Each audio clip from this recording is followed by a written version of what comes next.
Hello, everyone. Welcome to day two on this dramatic music day. I hope you're all doing great. How's it going? Welcome to everybody in the chat. Chinmay, Paras, Hitesh, Zoe, welcome. Now that drama is low, let's also change the music a bit. How about some meditating music?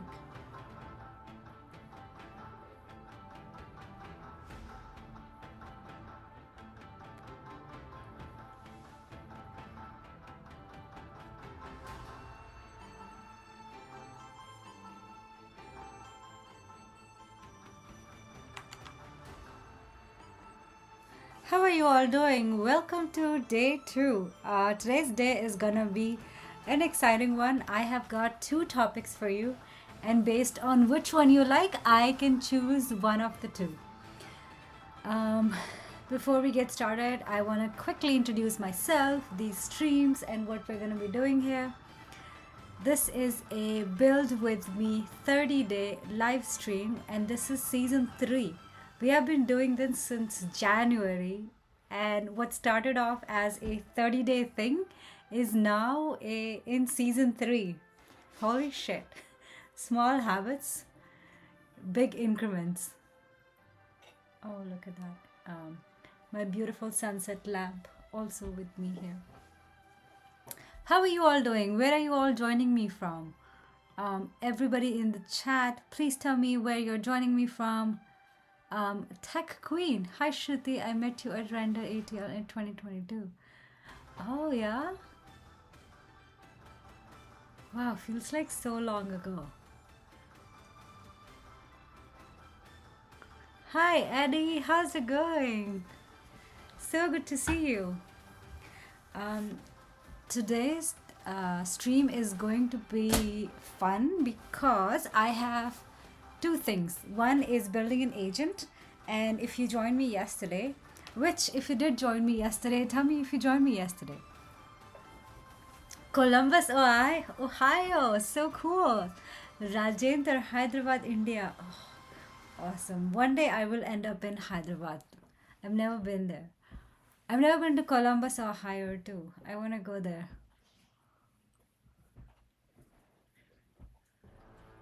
Hi Kushal, how's it going? I'm chilling in California. Sorry, I've been MIA. No worries. What are you up to in California?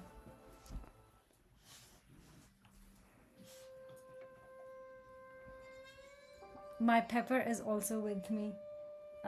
She is chilling and she is about to take her nap. Hold on. Let me see if I can show you. If I can show Pepper. There she is. Look at her. She's just chilling.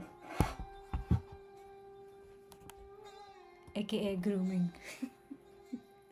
Hello from Delhi. Oh, so good to see you. Tanishk, hi, welcome back. Kizzy, welcome back, Kizzy. San Diego area celebrating my daughter's adoption last month. Oh my god, big day. I just missed day 1, but here on day 2. Yay, yay, welcome Kizzy, so good to see you. Missed you yesterday. Hey Krishna, good to see you again. So wonderful to see people from all over the world. Thank you so much for joining me. Now, I have got, please help me to create my own LLM. Give me a roadmap. Oh, LLM. Create your own LLM. Damn. Hello from Mumbai. Tushar, welcome. I think this is your first time here. I have watched the VOD for day 1, so I'm fully in sync. Awesome. Yay, Kizzy. Good job doing your homework. Just wanted to say hi. I'll hop back next week when I'm back in Seattle. No problem, Eddie. Congratulations once again on your daughter's adoption. LLM-like project. Okay, got it.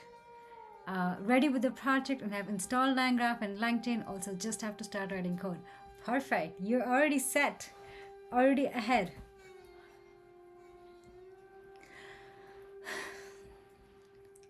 Okay, I have got two projects that we can do today, and based on which one you want, actually, let's create a poll. Why not? I love doing polls. Um, Start a poll. So, which project? Meanwhile, if you are watching this on Twitter or Twitch, come over to YouTube so you can vote in the poll. Okay, which project do you want to see today? That's what the poll is gonna be. Agents.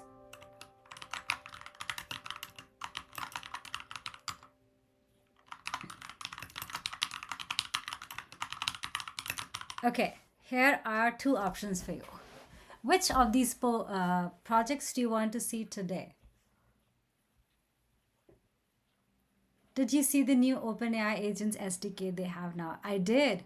I would love to see LangChain to integrate that also. Yeah, that would be nice if LangChain can automatically integrate that. Working for a company building AI agent. Oh, that's really cool. What kind of agent are you building? Okay, so here's a question for you. I've got two projects that I can do today. One is building an AI agent, and the other one is building a TanStack Start app. Um, I can't vote on both. That is sad. I know.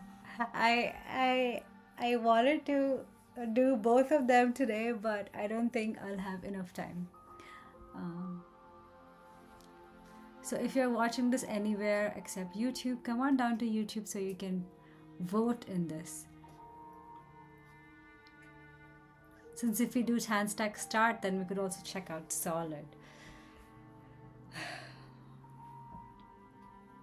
I'm building an example project for TanStack Start, which is actually a lot of fun. So that is one project, but the other project is um, building agent.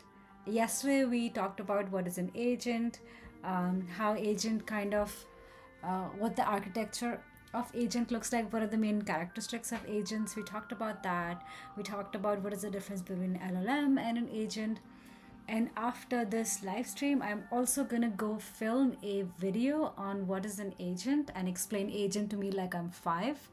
So if you haven't been caught up to day 1 stream, no problem, because there's gonna be a full-fledged video for you. Let's do the AI agent from the TanStack Start project.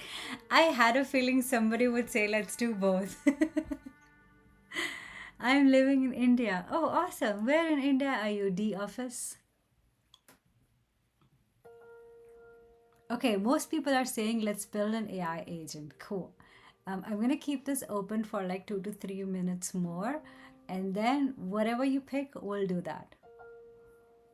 Actually, I should also open my notes on agents.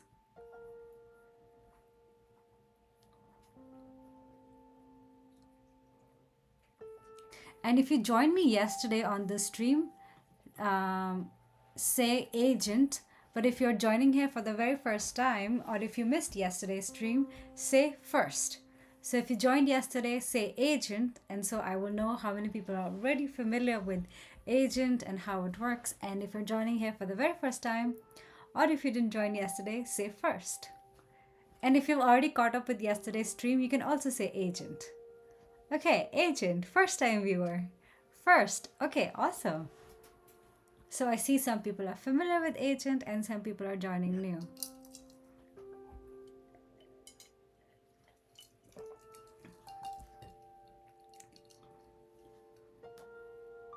First time. Okay, awesome.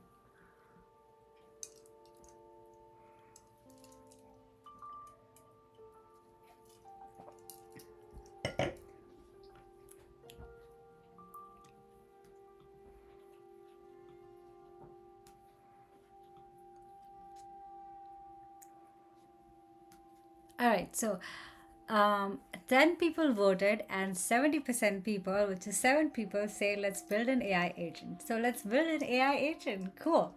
And it seems like most people are familiar with agents already, which is great.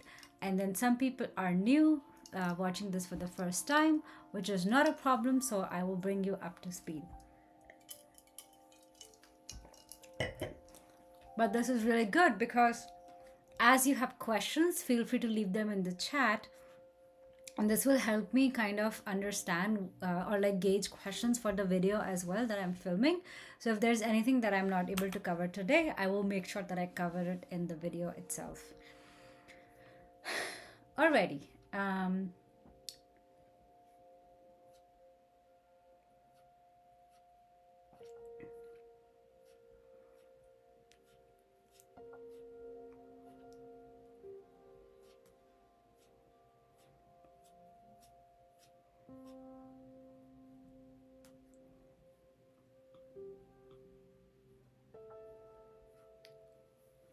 Okay, I'm gonna share my screen. And I just have notes here so far. I'm gonna open this.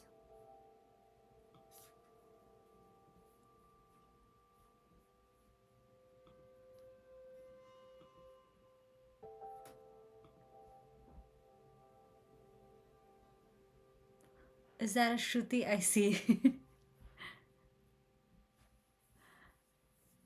My suggestion not to do only OpenAI for this code, since that then we can't use it, since OpenAI API is not free and requires credit card and all.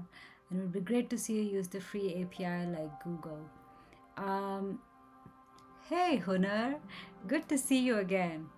I think that is a good suggestion, Kizzy, like to use Google API.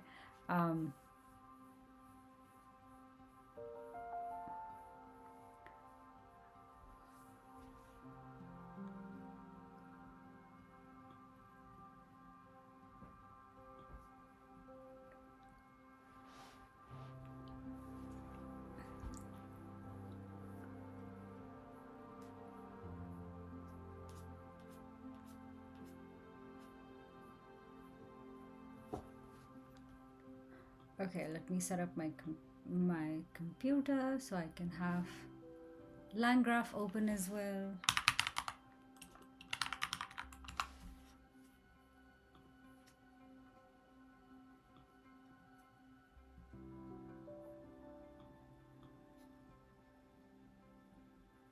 Or Hugging Face API, yeah.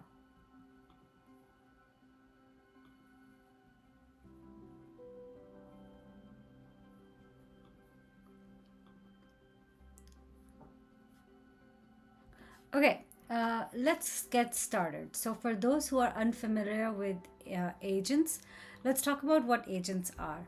And I will share my notes. So, moving on to this screen.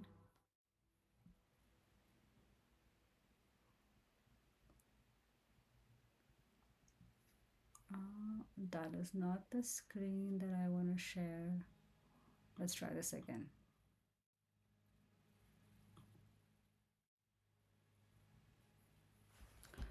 Okay.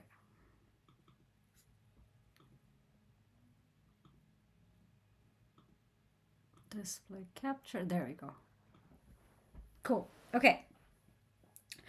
So first thing I want to talk about for those of you who were not here yesterday is what is an agent. So yesterday I was talking about what is an agent, how it's different from like LLM or RAG, and I think one of the common questions people have is like, what is an agent and how autonomous it's supposed to be. So one of the big examples that I like to share is that agent is something that can autonomously, oh god, that word is so hard, that can autonomously take an action, take a goal, figure out the action it needs to do, refine the steps that it took, and continue to create more tasks for itself, and continue to utilize any tools that it needs for any gaps that it doesn't, for any gaps that it has in its knowledge, and use tools in order to take actions, but also be able to take or perform an action by itself. So autonomous is a big part of agent. Now the question also comes, is agent fully autonomous? And it's a goal that we are trying to head to, which is fully autonomous agents. We're not there yet, But the agents that we have right now today are more agentic in their workflow, in the sense that there are some autonomous parts, but it's not fully autonomous. But it still means that workflows that have agentic parts to it or systems to it are also called agents. So fully autonomous is the goal that we're striving towards. Right now, most of our agents are autonomous in some form, but not fully autonomous. Most agents may not be fully autonomous. So the difference, the example that I like to give about agents is, for example, and the difference between like agent and LLM and RAG is, for example, let's say that you go to a library and you want to find one of the books that aligns with your preference of reading fiction. And let's say that you have like 30 days to read a book, it's a summer project, and you have like 1 hour a day. So you tell the librarian that I have, like, these are your preferences. You'd like to read fiction novels, and you're looking for an easy read in the sense that it should be finished within a month, and you have 1 hour a day to read the book. So can you recommend some books? So the librarian does the job of figuring out. So librarian knows that your goal is to read a fiction book with the constraints of 30 days, or like 30 hours rather. And it needs to do the job of figuring out which of the books available in the library are currently in stock. Secondly, which of these are fiction books? And then thirdly, which of these can be finished within 30 days? So as you see there, the goal is kind of a broad goal. It's not very clearly defined, as in bring me a fiction book with the name of this and this. It's a more open goal, and there isn't always a clear answer.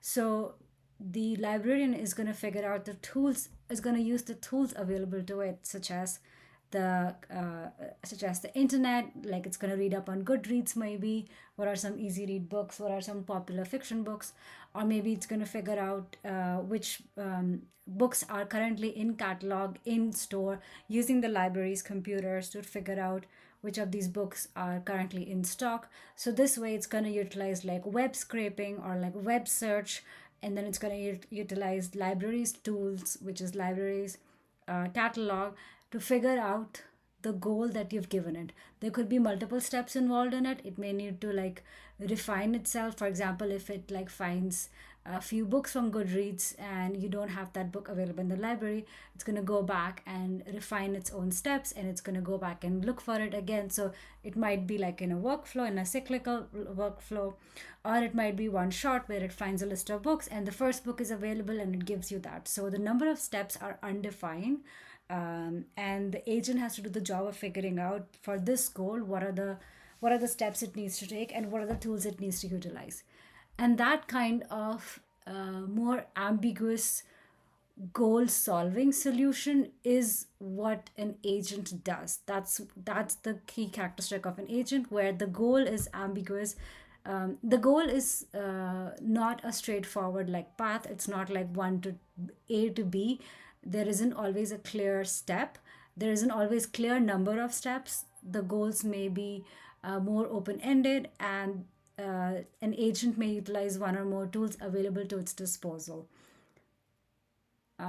So that is an example of what an agent means in terms of explain like I'm five. So librarian here would be an agent. Now there's a question which is like, what is LLM here? So an agent actually is using LLM. I guess it is called an LLM agent. So basically the library's computer or the library's catalog would be an LLM here. And now the question is, what is a RAG and how is it different from an agent? A RAG here would be library catalog. So RAG basically stands for retrieval augmented generation. For example, a librarian is able to access database that is specific to that library or to that location, and it's able to understand which of these books are available in that location. So it's able to retrieve that database for more accurate information. But besides that, the database cannot do anything for you. So the computer cannot do anything for you. So in this case, that computer or that catalog would be a RAG. Can you share a link to this in Notion? I will create a video for this and then I'll convert this into a blog post because this is actually just all my notes. It's not very polished, but I'll create this into a blog post so it's easier. Um,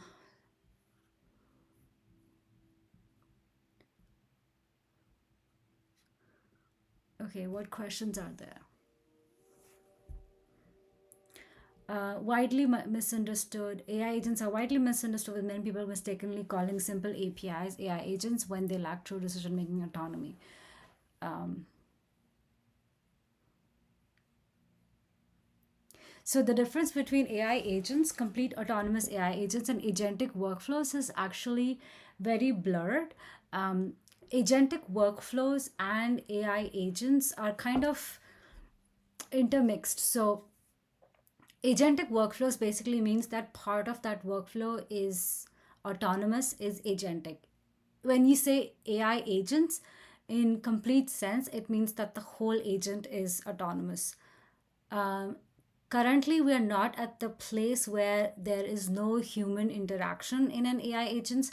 For example, what is an example of AI agents in real life? Like, I tell you that I want to book a vacation, and I'm telling you that I have this budget, and I'm telling you that I want to go to Europe somewhere for like 10 days.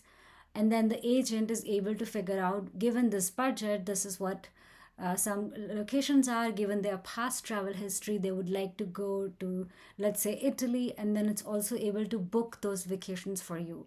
Currently, our agents are more non autonomous, as in there usually is a human intervention.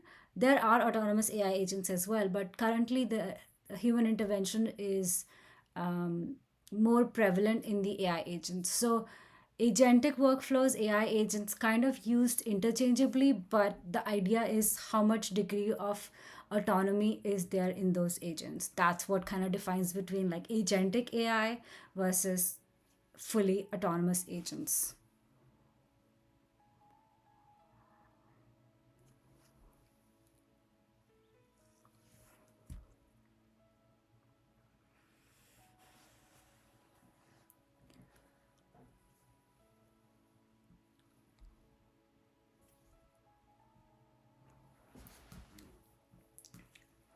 Okay.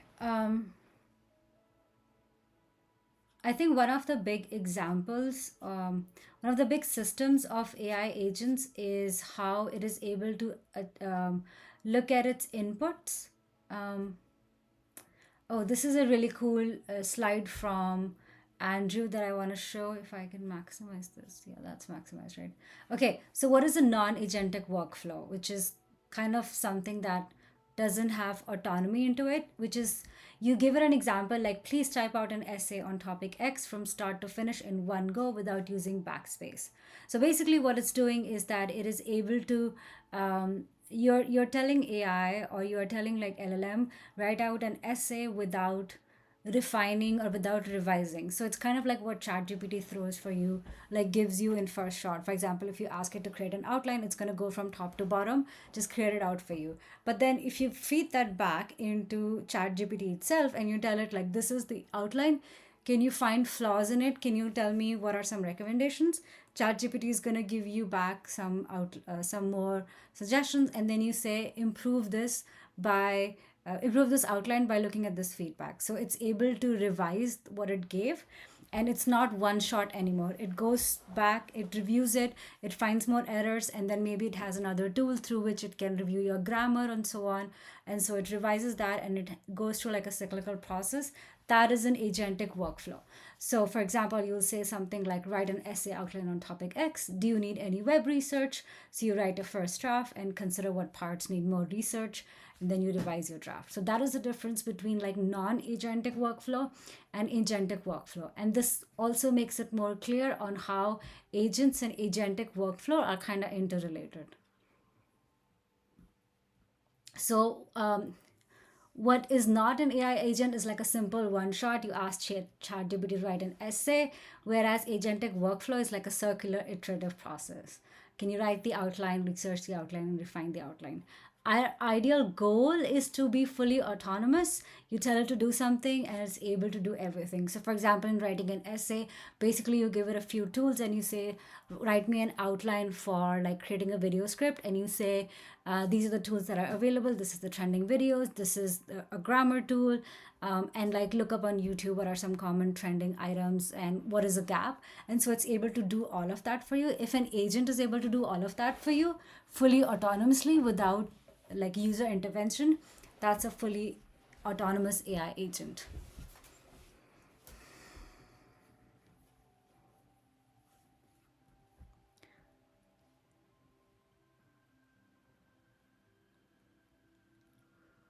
How I differentiate between them is the AI workflow is that we developers set the full tools and things it can do. Like if the AI wants to search info online, it needs to get input, search input.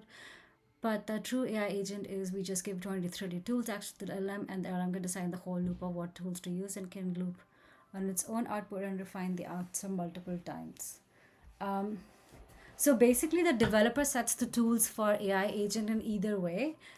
It's the degree to which the developer is needed is what defines how agentic it is.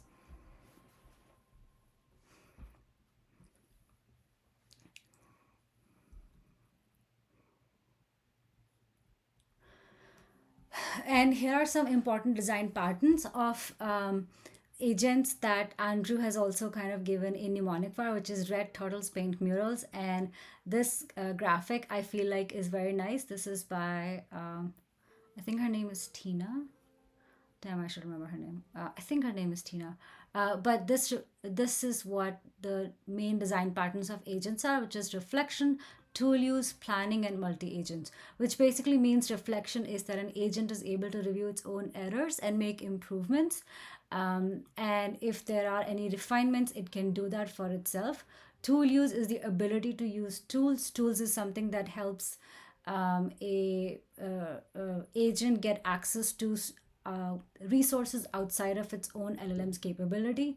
Planning and reasoning is how it's able to define the goal and break it down into smaller and smaller steps. And multi agent is how we are able to use multiple agents together to make a whole system. And the reason we do that is because not one agent is powerful at everything. So when we combine multiple agents that have their own specialty, it makes for a much more powerful system. So one of the examples here is that you, for example, if you're writing a research paper, you can have multiple agents. One agent does research for you, another does analysis, another is a writing agent, another is an editor agent, citation agent, and so on. And then you can have like multiple agents working together to have a uniform, to have like a better system as opposed to just one agent doing everything together.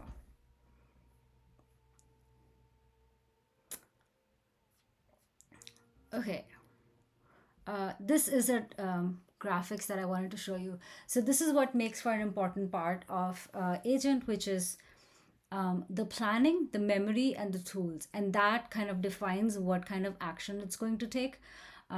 So, for example, um, planning is actually one of the most important part of agent, where you define the agent defines a list of items that needs to get done, and that's through a chain of thoughts or tree of thoughts. It decomposes the goal into smaller and smaller tasks, and through self criticism and reflection, it's able to refine the task into more refined steps and take in feedback.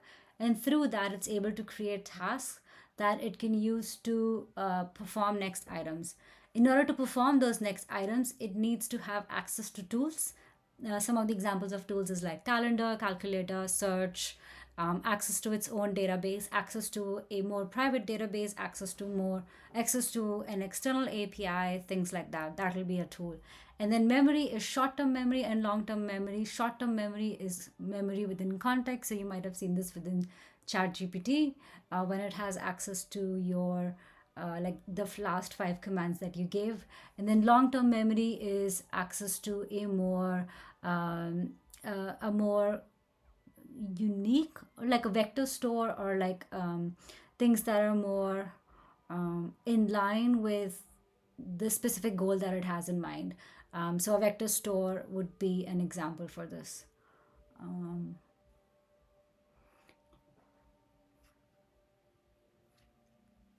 So that is a graphic of how an agent works. Now here's a really cool um, here's a really cool kind of layer of where agents are today and what the kind of what the layer looks like. So for example, at the bottom there's semiconductors, which is just like companies that are working in the semiconductor field, so Nvidia, AMD, Intel.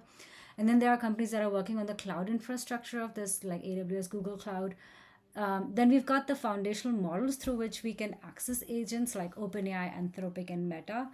And then this is kind of like a new orchestration layer that's come up, which is through LangChain, Crew AI. I don't know what AG is. I think it's AG Grid. I don't know what that stands for. And then on top of this are applications that are built that are more kind of agentic applications. There are also no code tools here, which are not mentioned here, but they kind of sit on top of the orchestration layers as well. And that's how we've been building agents today.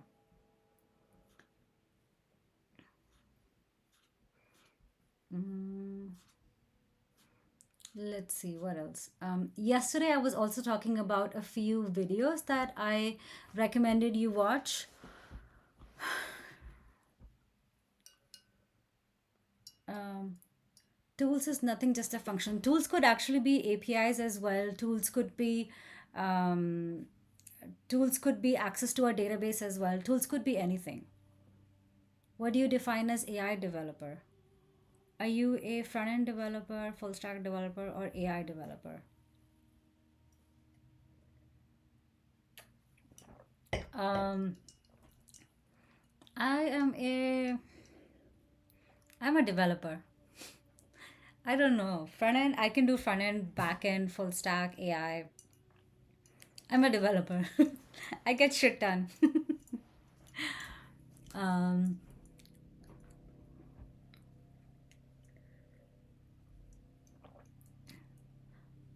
what our goal for season 3 is to make a completely fully autonomous agent. Yay. um, so what we're gonna do actually is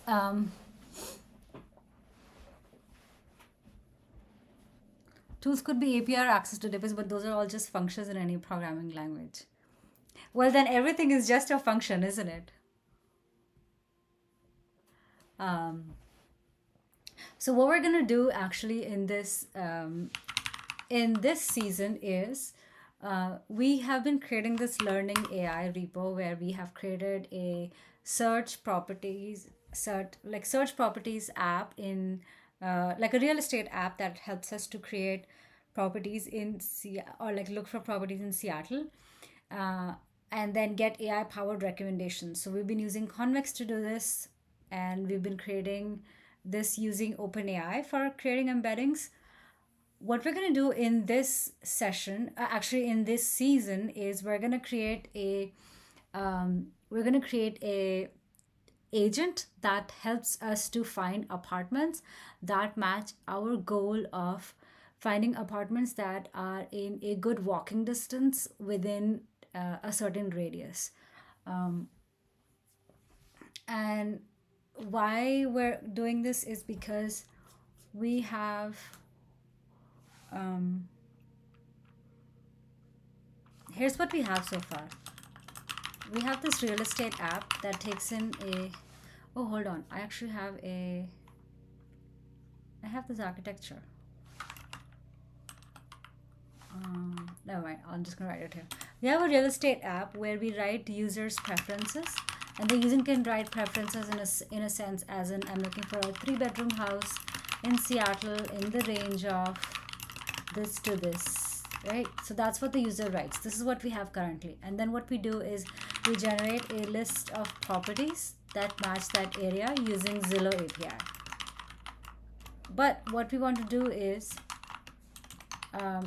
instead of the user writing, I'm looking for a 3-bedroom house in Seattle in the range of this, the user could be like, I'm looking for a property that matches my budget in the range of 1 million to 2 million.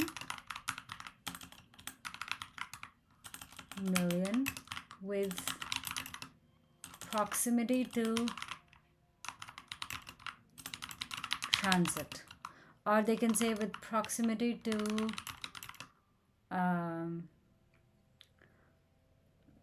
restaurants, or they could say with proximity to things to do in downtown, right? So these are all kind of ambiguous goals, right? What does that mean? What does proximity to transit mean? Does it mean like 20 minutes or by bus or by walking, or does it mean like 20 minutes by drive? What does that mean? So it's pretty ambiguous goals. So we're going to take this, and we also know that in our application, the user has we have created recommendations, right? So the user has liked certain properties. So we're going to use all of that data to create an agent that understands what preferences the user has based on the properties that it has liked already, that they have liked already, and taking their goals in mind. And we're going to use the tools that we're going to use are going to be this site that gives us walkability score. We're going to see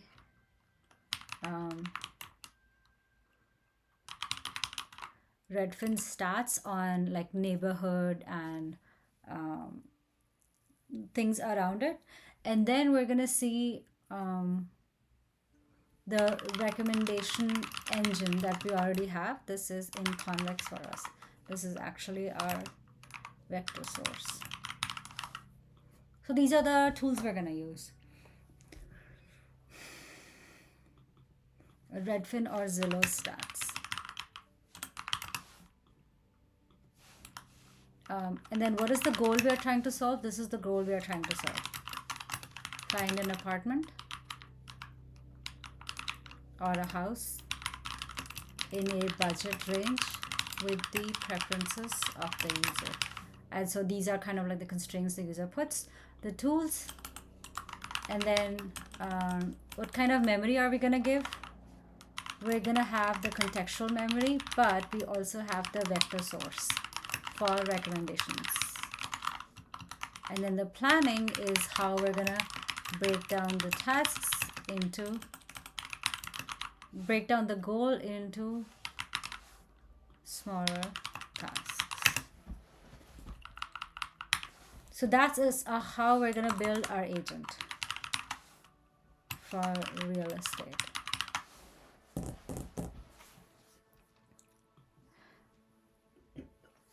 And that is literally what a real estate agent does for you. I'm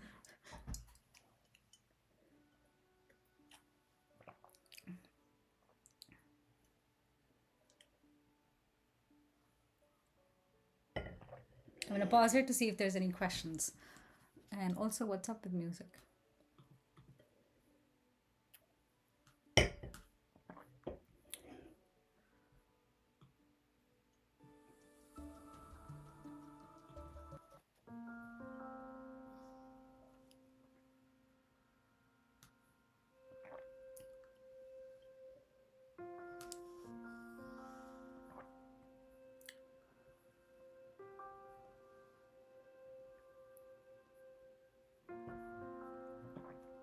This is so good. It's 1 a.m. and I have to be at work at 7. Oh my God. So I'll have to go to bed now. Thanks for joining, Tech Queen. I'll see you soon.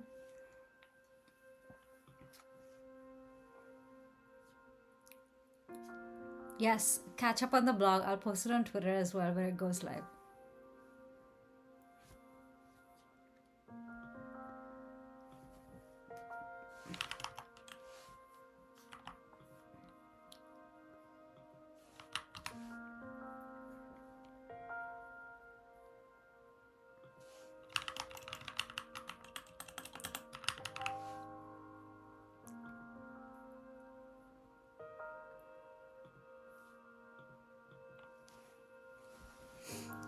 The walkability score and the Zillow stats. Could you show something for that? How are we getting that? Yeah, I'll show you what walkability scores are. I honestly don't know where we're gonna get that, but I feel like walkability score might be an open API. But let's see if we can find it on Zillow. Hi, Edu. Edu the King. Edu the King.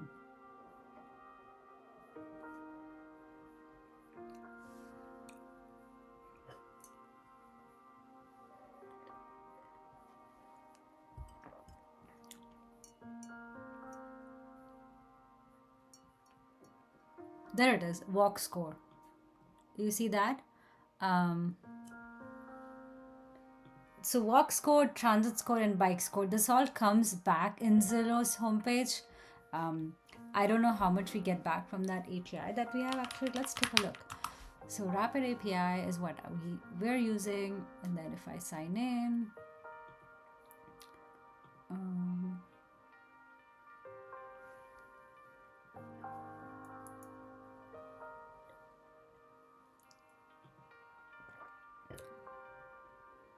what's mine called?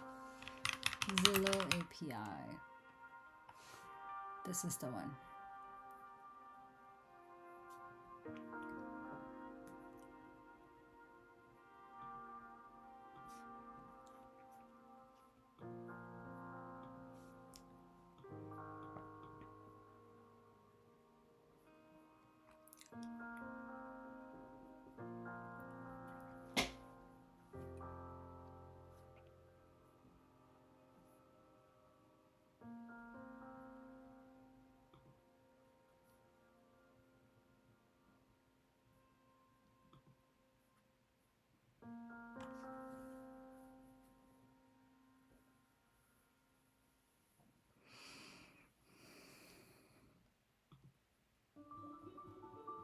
Oh, there it is.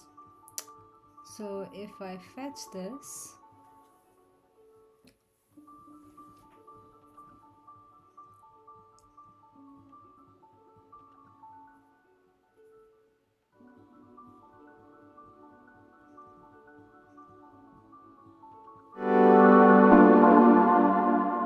hi Nova Mix, thank you for subscribing.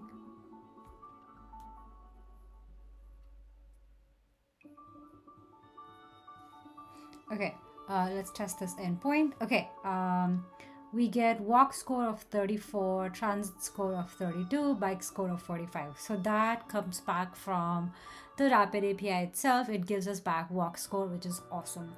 This is actually going to be helpful in getting back a proximity to restaurants and stuff and transit. I'm going to copy this and I'm going to paste that here. Oh.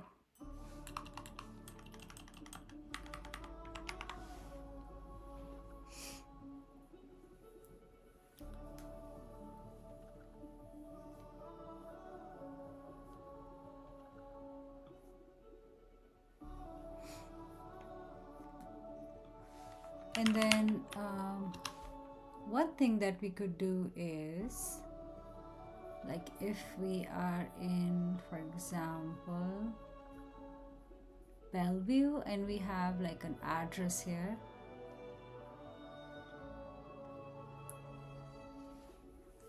What do we get back from neighborhood? Is there a command to explain the project you're working on? I don't want you to have to repeat it 100 times on my behalf. Oh, I should probably create a command. There is no command, but I'm happy to explain it. We're building agents in AI, and today we're doing a deep dive into what agents are and what is the agent that we're going to build. So we're talking about like what features it needs to have, breaking down the different components of an agent. So that's what we're building. Welcome. Love the music, very peaceful. Thank you, Diego. Okay, so let's say that we have an address here. I think it does have a way to kind of show you things around it. So if I put like, okay, let's try this one. Nearby, what is in nearby? Restaurants. Okay, so it does give you like restaurants nearby, which is really nice because that can be really helpful in understanding the proximity to restaurants and things to do in downtown.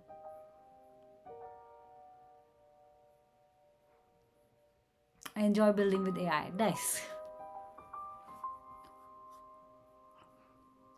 So for this, like proximity to restaurants, something that we could do is like a Google Map search. And this would just be like a web search.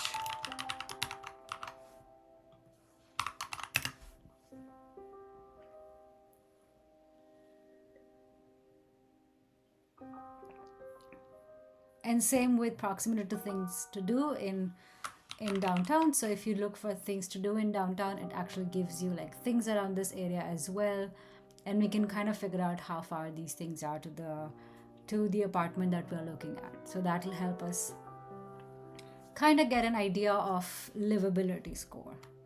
Same thing, Google Maps search. So these are going to be our tools.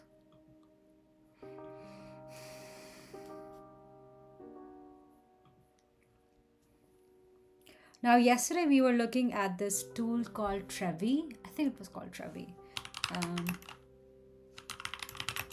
That helps to do, or was it Trevi? That helps to do web search.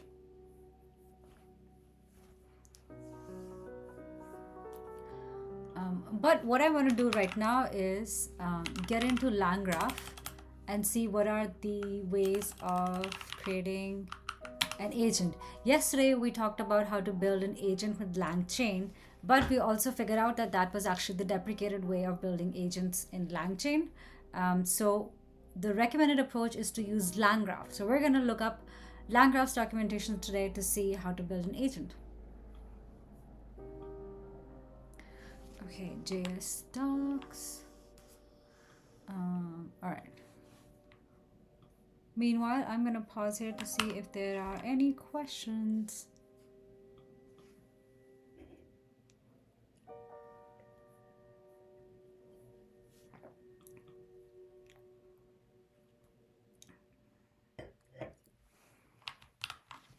I also just saw that the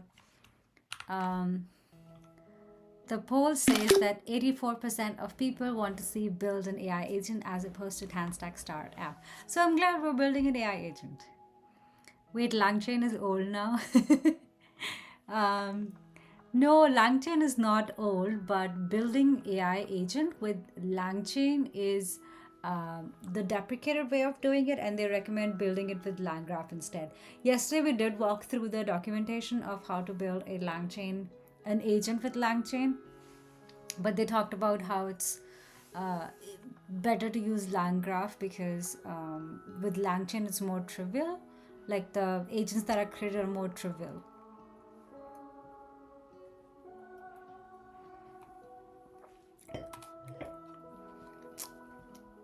Okay, let's study this. So LangGraph is a library for building stateful, multi-actor applications with LLMs used to create agents and multi-agent workflows. Check out the introductory tutorial here. Tavily, that's what it was. Tavily is the app to search the web.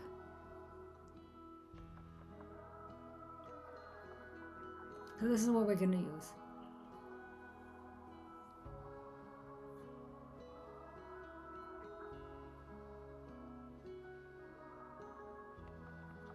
This is for accessing the web, and this is going to be helpful for finding proximity to restaurants and finding proximity to things to do in downtown.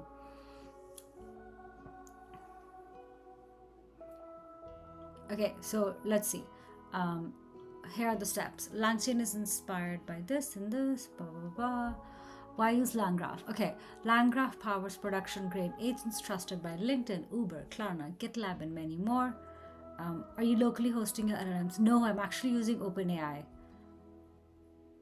LangGraph provides fine-grained control over both flow and state of your agent applications. It implements a central persistent layer, enabling features that are common to most agent architectures.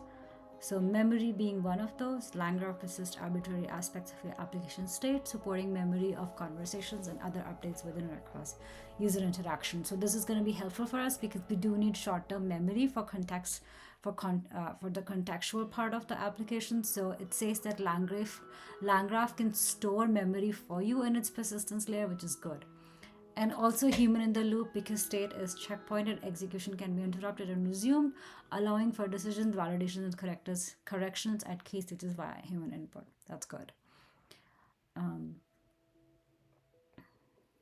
They also have this thing called LangGraph platform through which they allow tools for development, deployment, debugging, monitoring of your applications.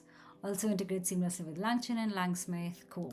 So LangChain is the like the JavaScript framework, and then LangSmith is their like debugging platform. LangGraph platform is infrastructure for deploying LangGraph agents. It is a commercial solution for deploying agentic applications to production built on the open source LangGraph framework. We don't need LangGraph platform, by the way. The LangGraph platform consists of this and this, SDKs, CLI, includes a free triage, streaming support, background run, support for long-running agents, double texting. Okay, installation is super simple. You just install this. Let's build a tool called React Style Agent that uses a search tool. Okay. Oh, they're using actually Anthropic here. That's cool.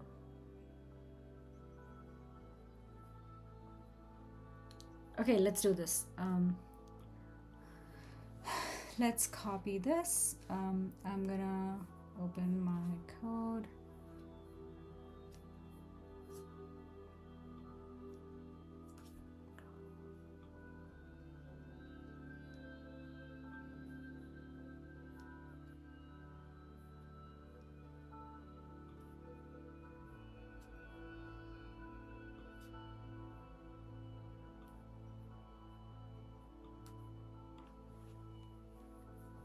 By the way, how many of you were here when we built this AI search app?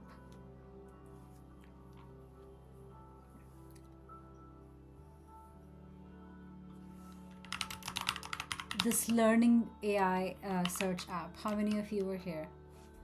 Maybe you were here, Kizzy. Maybe.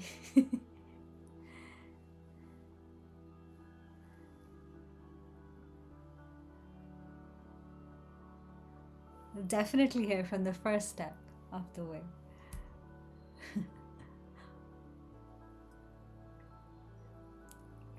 Chinmay, you were here. I remember you. Hey, Sigma, good to see you. Sigma, you were there too. I was not there, unfortunately. Oh, you were there though. You could check out the chai theme for VS Code. Chai theme. Huh. I am intrigued.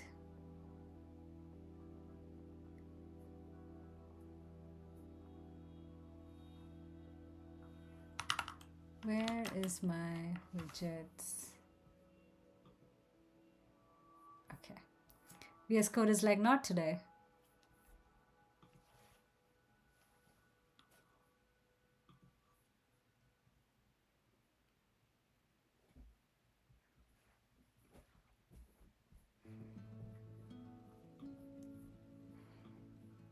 VS Code is like, I don't want to see themes today.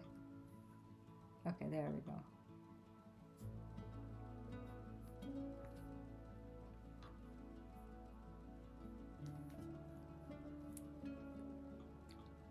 AI agent, interesting. What will this thing do?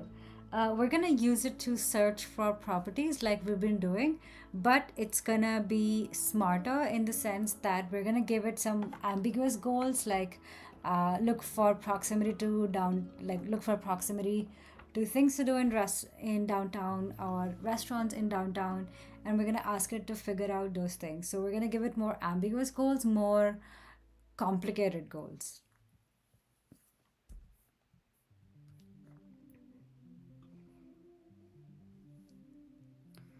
I think my VS Code is being super slow today.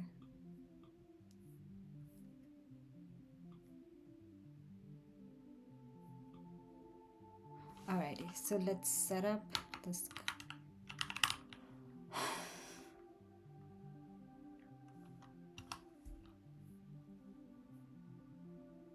I know, why is the VS Code lagging so hard? I don't know. Okay, while this is setting up, I'm gonna give this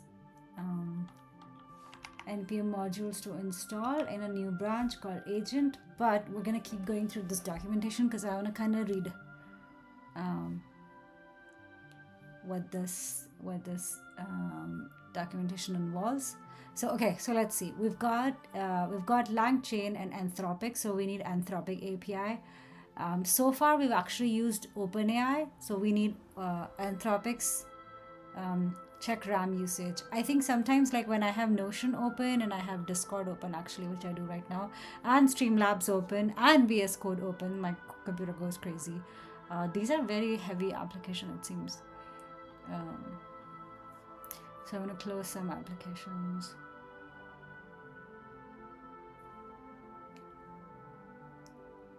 We're going to go through this, and then I'm going to close Notion. I'm going to keep VS Code open. But okay, is to create, let's keep going through this. So optionally, we can use Langsmith for observability. Simplest way to create a tool calling agent in LangGraph is to use create React agent. This is not the same React that we're familiar with. This is refinement and action. That's what this React stands for, but create React agent.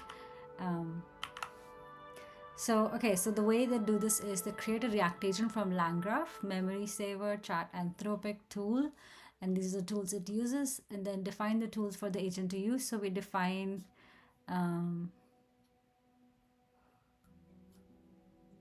this is the placeholder, but don't tell the LLM that.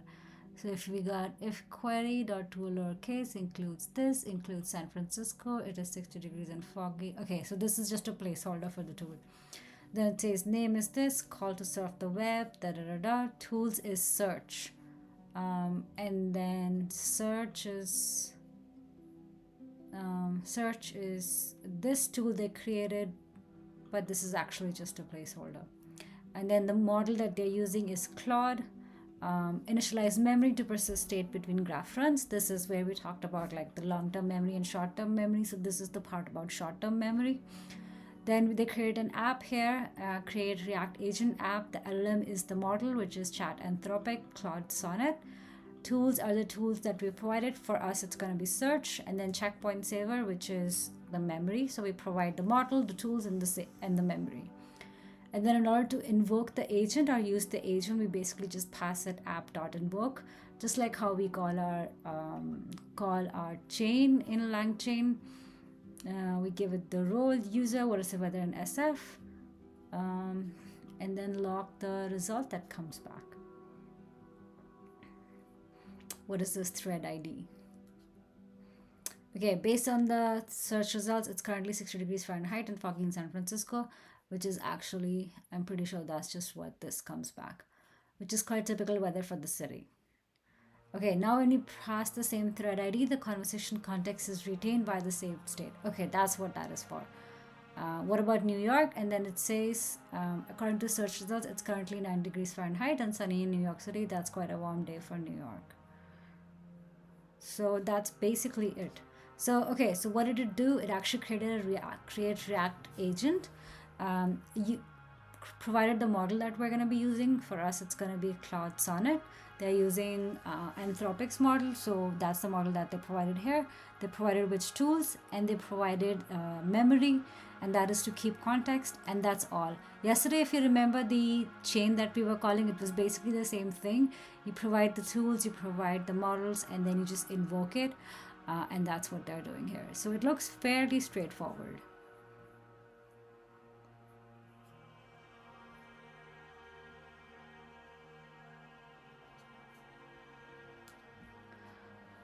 Okay, so this is interesting. It says LangGraph is a low-level framework that allows you to implement any custom agent architectures. Click on the low-level implementation below to see how to implement a tool calling agent from scratch. Define the tools for the agent. This is where they're defined. I'm guessing this is where we have to include like this tool Tavily.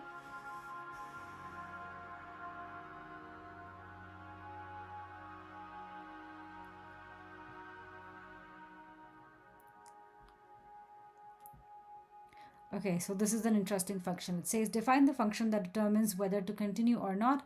We can extract the state typing via state annotation state. So it says should continue messages is this, last message is this. If the LLM makes a tool call, then we route to the tools node. So if last message or tool calls, if last message was a tool call, then return tools. Otherwise, we stop.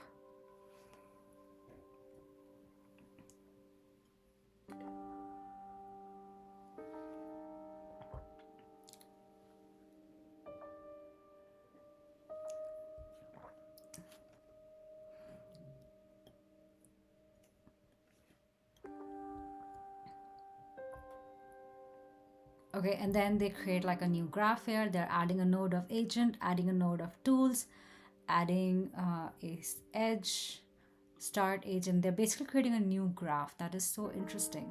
Add conditional ages if it should continue, and then adds another agent. And then adds memory to this. So this is basically how we are going to create an agent. So they say it is a low-level framework that allows you to implement any custom agent architectures, and this is how you can implement a tool calling agent from scratch.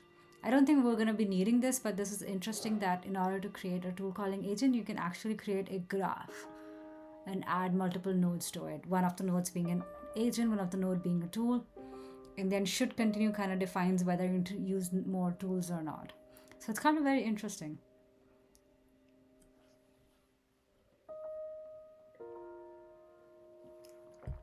And then you execute the graph.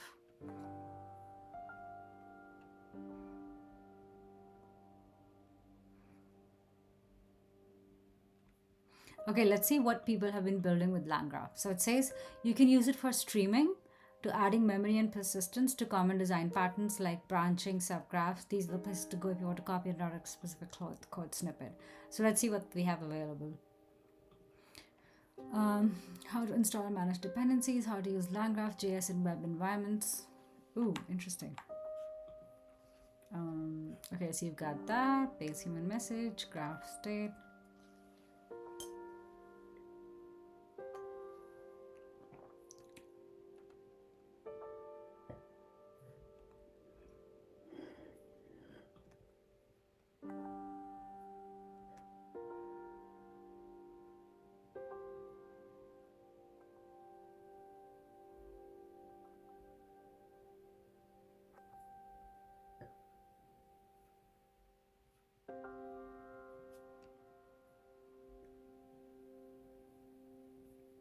Okay, so what do we need? We need core messages, base message, human message. You've got graph state, state graph, messages, node function, hello from the browser, workflow, state graph, add node, add edge, and oh, this is again how to create an agent.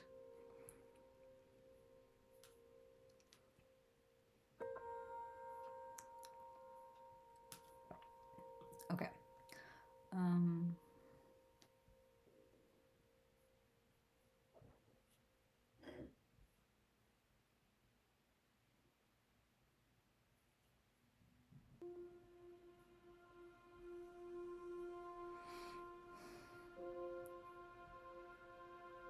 Oh, this is interesting. So, human in the loop functionality allows you to involve humans in the decision making process. These how to guides show how to implement human in the loop workflows in your graph. I think this can be really cool because what we can do is we can give it like a bunch of different, like we can make the agent give us like a bunch of different apartments, and then we can ask the human to like rate them like yes or no, and then based on that we can continue to refine and use that as its refinement technique, as one of the tools as well. So we could wait for user input and let's see how we can do that.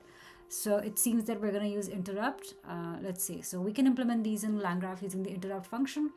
Interrupt allows you to stop graph execution to collect input from a user and continue execution with collected input. So you got a human, you step one, you update state with user input, you get it back, and then you move on to step two. So you need to install LangChain LangGraph. We've already got that. Anthropic key. So call interrupt inside the human feedback node. Where is that? We set up a checkpointer to save the state of the graph and up until this node. Use new command resume to provide the requested value. So we've got state annotation, input, user feedback. Step one is you do something, and then step two is oh, there it is, add node human feedback, and then step three is continue. Please provide feedback, and then the user feedback is here. It's very oh, there it is. So you got start, step one, human feedback, and step three. It's interesting how very graph like it is, or like it is basically a graph.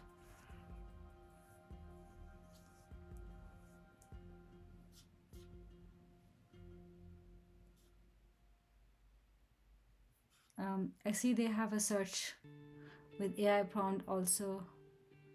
Chitazilla working API that we're using the app. I see they have a search with AI prompt, also API, so they were inspired by you, maybe.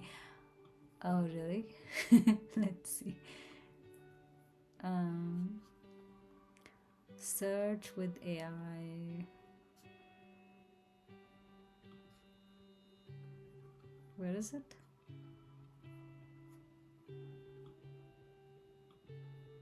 Search by AI prompt. Nice.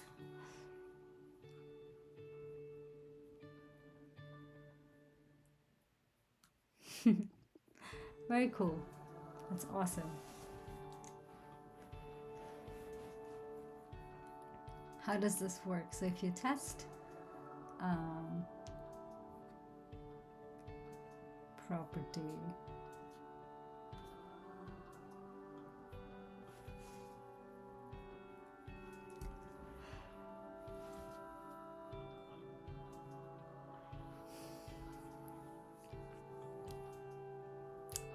nice.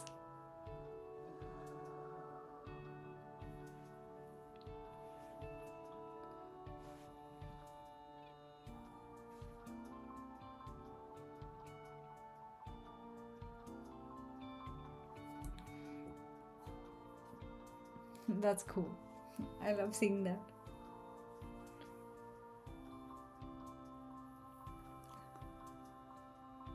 You are do it not in the local. What do you mean, Magnivo? I'm in Seattle area.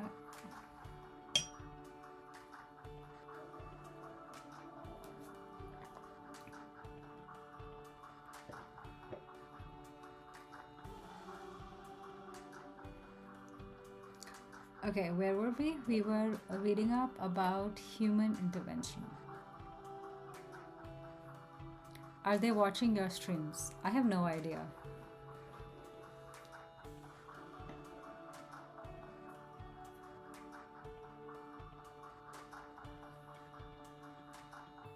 They replicated the same thing as exposed as an API for us.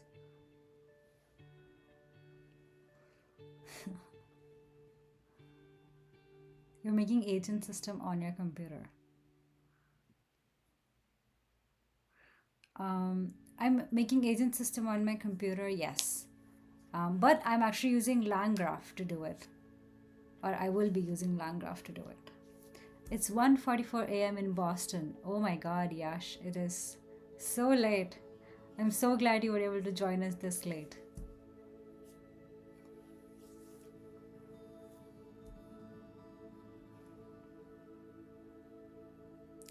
Okay, I'm gonna pause here and see what questions do you have about agents that I can help answer. Why LangGraph? LangGraph because the current application that we are using currently already uses LangChain, and LangGraph is from the same people. And another reason is because LangChain is really easy to interface with, and I've really enjoyed the development experience with LangChain. There's also Crew AI. I was thinking of using Crew AI for this app, but I decided to continue with LangChain because I already have experience with LangChain, and I want to wrap up this app soon. At the end of this, by the end of this this month, and LangChain is free. It is 11:15 a.m. in the morning. Nice. It's 10:46 p.m. So time changed here.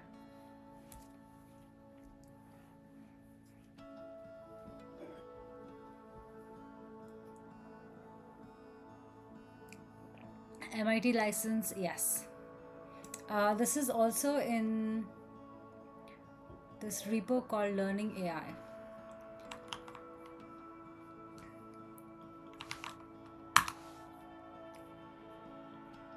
Okay, I'm gonna see if there's any questions about agents that I can help answer. Hello, Lachiko. 10:46. Yeah, crazy times are in different states. Yeah.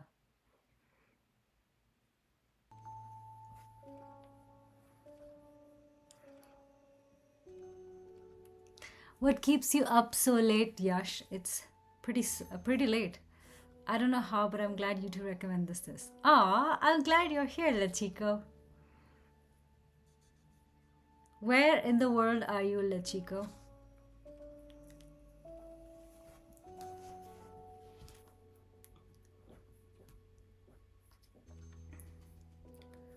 Okay, I'm gonna do a quick quiz, all right? Just to see if you understood agents and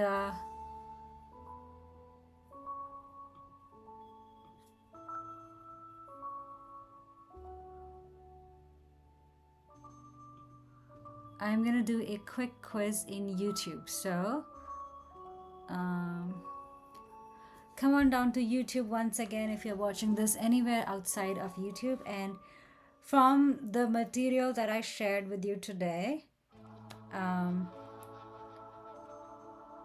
here is a question. Which of the following is... And I'm going to stop screen sharing, okay?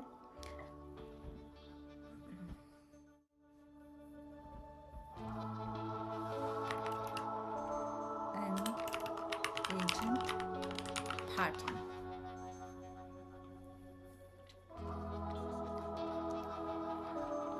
Okay, so here is the question for you, and I'm going to paste this question in here.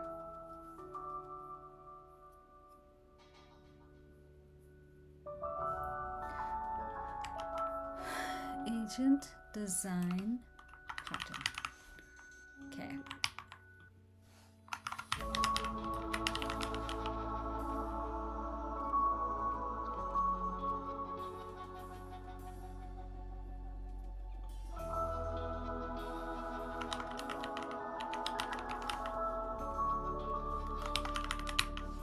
Okay. Start poll. All right, if you're not on YouTube, come down to YouTube to answer this poll. Here's the question for you. Which of the following is not an agent design pattern? So we talked about different design patterns, and I talked about a mnemonic as well, which is red turtles paint murals. Which of the following is not an agent design pattern? Red turtles paint murals. That was the mnemonic. RTPM.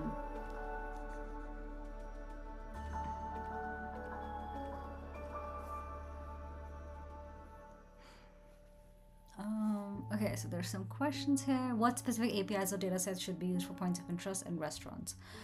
As of now, the dataset that I'm thinking is web crawling or web search using Google search, because we have the capability to search, and web search is actually one of the fundamental ways of finding information. So this is going to be helpful for us. So we're going to use heavily to search using Google Maps. Acceptable proximity ranges. What are the acceptable ranges for walk scores? Exactly, that's a great question. That is something that the agent needs to figure out. What is a good proximity range, right? So in certain areas, for example, if you're in Texas, everything is so far, so walk score is going to be a lot different than compared to like in San Francisco, where everything is so close, but also it's very walkable. So it needs to figure out what is a proximity range. That is a goal for the agent. Great question. How should the recommended properties be presented to the user? I mean, there's different ways in which we can present it. JSON is something that we've been experimenting in. It's been working pretty fine. We're going to see how we're going to create it. Definitely JSON is going to be the way we're going to start off, but we're also going to present it in a nice to view format for our users in our app. That's going to be the ultimate goal of this web app. Okay, I'm seeing 4 votes. So let me know what your answer to this question is. Again, there is no right or wrong answer. I don't even know who's voting, so don't be afraid to pick an answer. But the question for you is, which of the following is not an agent design pattern? Reflection, multi-agents, persistence, tools. A quick pop quiz to solidify learning. And then I'll show you the answer as well.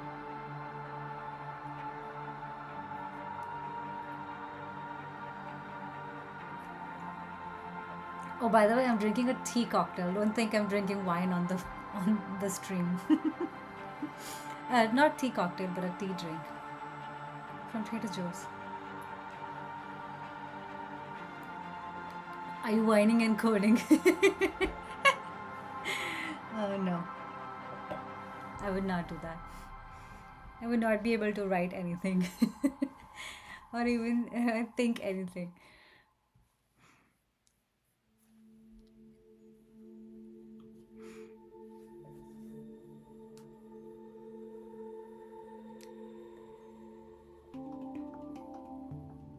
Okay, some people are thinking reflection, some people are thinking tools, most people are thinking persistence. I love all the people who have voted in this. So thank you so much for voting. I'll give a few more minutes, maybe 2 more minutes for the votes to come in, and then we'll talk about the answers. So Lachiko, I see that you are on West Coast as well. I am too. I am in Seattle.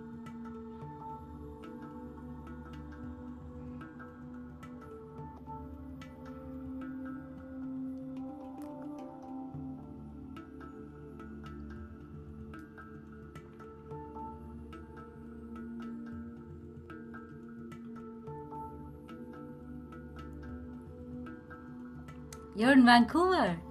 The Vancouver, Canada or Vancouver, Oregon? Did you see TS is porting to Golang? I did see that. The improvement in TS by porting to Golang is crazy. I'm new here. Do you mind quickly telling me what is this agent supposed to do? Yes, absolutely. So we are going to create an agent. This is actually a 30-day build with me series in which we create a little bit of app every single day. In season 1, we created a AI application where we were able to generate recommended properties for people depending on what they searched for. And in season 2, we built a nice looking UI on top of it. Now this is season 3 in March, where we're gonna build an agent that helps to generate even better recommendations for people. And we've been building a real estate search app so people can look for a real estate based on some of the preferences they have. For example, our goal in this season, by the end of the season, is to build an app that can take a user's input, like I'm looking for an apartment in this to this range in a nice walkable score, like in a nice walkable area. And so it should figure out, well, if you're looking for a property in this to this range in this city, this is what a nice walkable score looks like. So if you find something in like downtown of Seattle, it would be a good decision for you based on your recommendation, but it may not fit your budget, so maybe this is the second best thing. So the goal is very ambiguous and the steps to find out are not defined, and that's what an agent is really good at. So that's what we're going to build.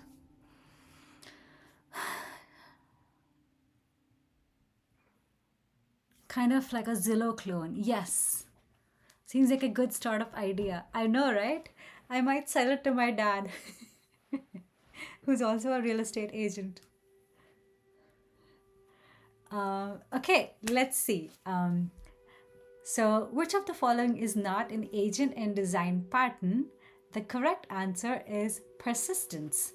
The right answer, the four different design patterns are, remember, red turtles, paint murals, R stands for reflection, turtles, T stands for tools, paint, P stands for planning and not persistence, and murals, M stand for multi-agents. So I'm going to share my screen again and remind that screen share.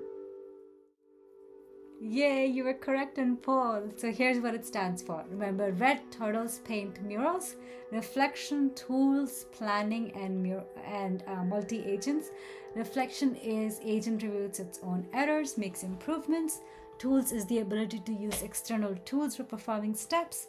Planning and reasoning is how it's able to break down bigger goals into smaller steps. And multi-agent is the ability to combine not just one but multiple agents. Multiple agents in creating a better system. So that's what the four design patterns of agents are.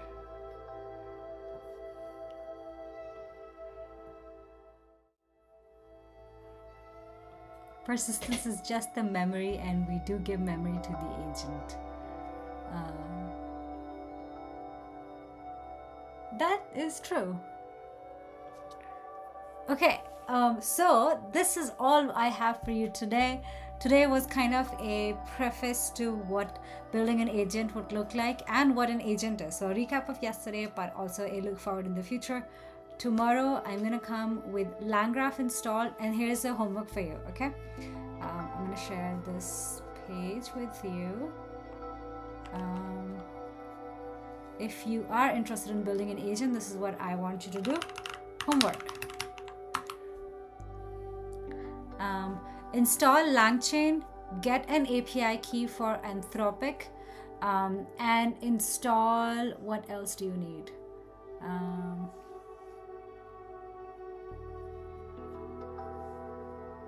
Yeah, Tavily account. Actually, this is what they recommend.